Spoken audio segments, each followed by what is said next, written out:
बिहार में सम्राट मॉडल की हो गई शुरुआत। भागलपुर शूटआउट की मास्टरमाइंड रामधनी यादव का हुआ पुलिस एनकाउंटर। महज 12 घंटे में हुई कार्यवाही।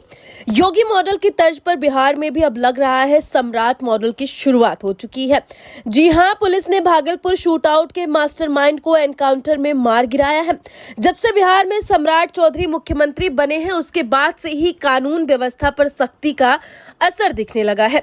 भागलपुर के सुल्तानगंज नगर परिषद कार्यालय में बीते मंगलवार शाम को शूटआउट के मास्टरमाइंड रामधनी यादव को पुलिस ने महज 12 घंटे के भीतर एनकाउंटर में मार गिराया है। बता दें कि मंगलवार शाम नकाबपोश हमलावरों ने नगर परिषद कार्यालय में घुसकर सभापति राजकुमार उर्फ गुड्डू और कार्यपालक पदाधिकारी कृष्ण भूषण कुमार पर ताबड़तोड़ फायरिंग की है और इस हमले में कार्यपालक पदाधिकारी की मौके पर ही मौत हो गई है, जबकि सभापति गंभीर रूप से घायल हो गए थे, जिसके बाद उन्हें मायागंज अस्पताल से पटना रेफर किया गया था। वहीं अब पुलिस जांच में भी सामने आया है कि इस हमले का मास्टरमाइंड नगर परिषद उपाध्यक्ष नीलम देवी का पति रामधनी यादव था और आज सुबह सुबह ही छापेमारी के दौरान उसने पुलिस पर फायरिंग शुरू कर दी थी, जिसमें 3 पुलिसकर्मी घायल भी हो गए और जवाबी कार्यवाही में जब पुलिस ने फायरिंग शुरू की और उसे ढेर कर दिया। आगे एसएसपी प्रमोद कुमार यादव ने बताया कि घटना में प्रयुक्त हथियार और अन्य सामग्री बरामद कर ली गई है। घायल पुलिसकर्मियों का इलाज मायागंज अस्पताल में जारी कर दिया गया है। इस पूरे घटनाक्रम को राज्य में सम्राट मॉडल की शुरुआत के तौर पर देखा जा रहा है, जहां अपराधियों पर त्वरित और सख्त कार्यवाही की जा रही है।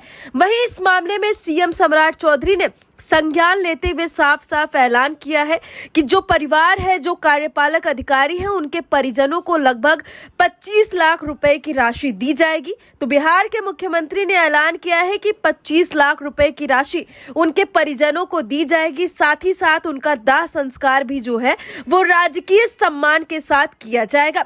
और क्या कुछ बिहार के मुख्यमंत्री ने इस मामले पर कहा, अपने सोशल मीडिया हैंडल पर लिखा, चलिए आपको हम वो बताते हैं।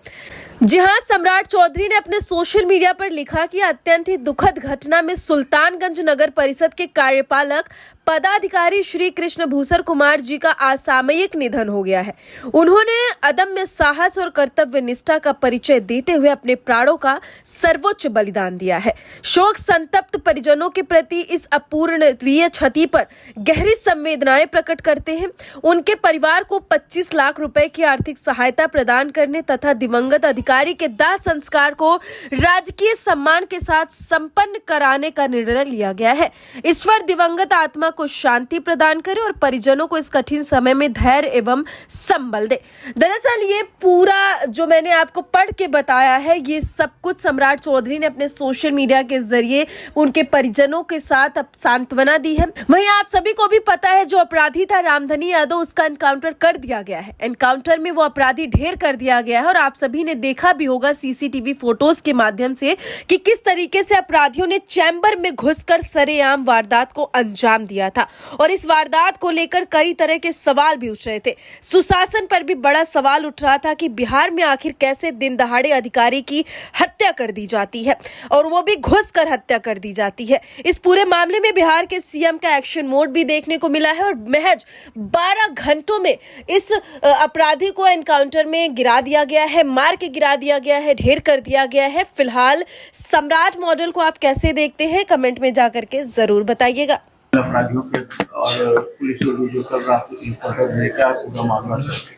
जी बताना चाहते हैं कि कल जो घटना घटित हुई उसके बाद हमारी कई टीम गठित कर दी गई थी और मैं स्वयं और सीनियर पदाधिकारी भी घटनास्थल पर तुरंत पहुंच गए थे। हमारी एफएसएल की टीम पहुंच गई थी और हम लोगों ने 3 से 4 टीमों का गठन किया वहां पर तत्काल, और हमारी सभी टीम वहाँ पर छापामारी आरंभ कर दी। और उसी छापामारी के दबाव में और जो इन लोगों को जब प्राप्त हुआ कि एक ऑफिसर की भी जो मृत्यु हो गई है, तो इन लोगों को फिर किसी दबाव बस जब छापामारी चारों तरफ से हमारे थाना चेकिंग भी स्टार्ट हो गई थी, तो उसी में फिर ये लोग जब घेराबंदी हुई तो भाग के जो है ऑटो में बैठ के थाना के पास पहुंच के सरेंडर करने के लिए हमारी टीम ने तुरंत उनको पकड़ा और उसके बाद आगे पूछताछ की गई, जो विधिवत आगे प्रक्रिया होती है वो संपन्न की गई। और उसी के आलोक में फिर रात्रि में इनको जो है ये पूछताछ जब की गई कि ये जो हथियार इसमें प्रयोग किए थे और अन्य सामग्री वो कहाँ पर उन्होंने डंप किया है, कहाँ पर उसको जो है डिस्पोज किया है या फेंका हुआ है। तो फिर उन्होंने जो घटना जो बताया कि इस क्षेत्र में चलना है, उस क्षेत्र में जो वहाँ के सुल्तानगंज क्षेत्र में ही लोकल ये ग्रामीण क्षेत्र था, वहाँ पर जब ले जाया गया तो उसकी एक प्लानिंग थी कि पहले से भी वो अधिकारी के ऊपर हमला कर चुका था, तो वो एक तरीके से कुख्यात था। और जब हथियार उसके मिलने की संभावना हुई तो लगा कि कन्विक्शन हो जाएगा, जो भी चीज़ें होती हैं। तो उसके जो सहयोगी थे उसका शायद पीछा कर रहे थे और जब पुलिस टीम वहाँ पर पहुँची तो उसको छुड़ाने के लिए उन्होंने पुलिस टीम पे जो है फायरिंग की। और उस फायरिंग के दौरान फिर जो है जब मौका मिला तो इसने भी जो है वहाँ जो पिस्टल थे सपना लेके जो है पुलिस टीम के ऊपर जो है फायरिंग करने की कोशिश की, फायरिंग की। तो उसी के आलोक में जो है पुलिस टीम जो है चोटिल भी हो गई, कुछ गिर गए। उसी के आलोक में जो है इन्होंने डिफेंसिव आत्मरक्षार्थ जो है फायरिंग की और उसी के आलोक में जो है ये जो मुख्य अभियुक्त रामधनी यादव था ये घायल हो जाता है। और साथ में हमारे जो है डीएसपी नवनीत और इंस्पेक्टर ये परमेश्वर और इंस्पेक्टर मृत्युंजय, इनको भी अलग अलग जगह जो है गोलियों के जो है वो हल्का सा ये घाव लगता है। और उसके बाद फिर उनको सभी जो घायल थे उनको जैसे सूचना प्राप्त होती है तत्काल वहाँ से थाना से ये हॉस्पिटल जो है रेफ़र किया जाता है और हॉस्पिटल में यहाँ पर इनको एडमिट किया गया। एडमिट करने के उपरांत जो डॉक्टरों की टीम ने जो प्राथमिक उपचार आरंभ किया तो उपचार के कुछ देर बाद जो है डॉक्टर्स की टीम जो है जो यहाँ थी उन्होंने जो है जो मुख्य अभियुक्त था रामधनी यादव उसको मृत घोषित कर दिया कि उसकी मृत्यु हो चुकी है। और जो हमारे पुलिसकर्मी घायल हैं वो इलाजरत हैं, उनका जो है बेहतर हम लोग जो है इलाज कराने के लिए सुनिश्चित कर रहे हैं। डीएम सर भी यहाँ आए हैं, उन्होंने भी डॉक्टर से बात किया कि हमारी जो पुलिस टीम है उसका बेहतर इलाज हो और आगे की जो विधि संगत प्रक्रिया है हम लोग उसको सुनिश्चित कर रहे हैं। 2 और अभियुक्त थे जो वहाँ पर जो है गिरफ्तार हैं। तो इस तरीके से इस घटना में जो तीनों मुख्य अभियुक्त शामिल थे जिन्होंने घटना को अंजाम दिया था, एक जो है पुलिस की जो आत्मरक्षार्थ कार्रवाई में जो है बाद में उसकी मृत्यु हो गई। बाकी 2 अभियुक्त वहाँ पर पुलिस की अभिरक्षा में है, आगे की प्रक्रिया संपन्न की जा रही है। बुलेट कहाँ लगी है अपराधियों को, कब वारदात की? बुलेट जो है इसके शरीर के विभिन्न हिस्सों में लगी है, जो अभी पोस्टमार्टम रिपोर्ट के बाद वो क्लियर कर पाएंगे डॉक्टर्स की कहाँ कहाँ उनको लगा है। सर दोनों जो अपराधी गिरफ्तार हुए उनका नाम क्या है? जो अपराधी गिरफ्तार है एक दीपक है और एक और अपराधी जो इसका जो है खुद का साला है, जो रामधनी यादव था इसका खुद का साला है।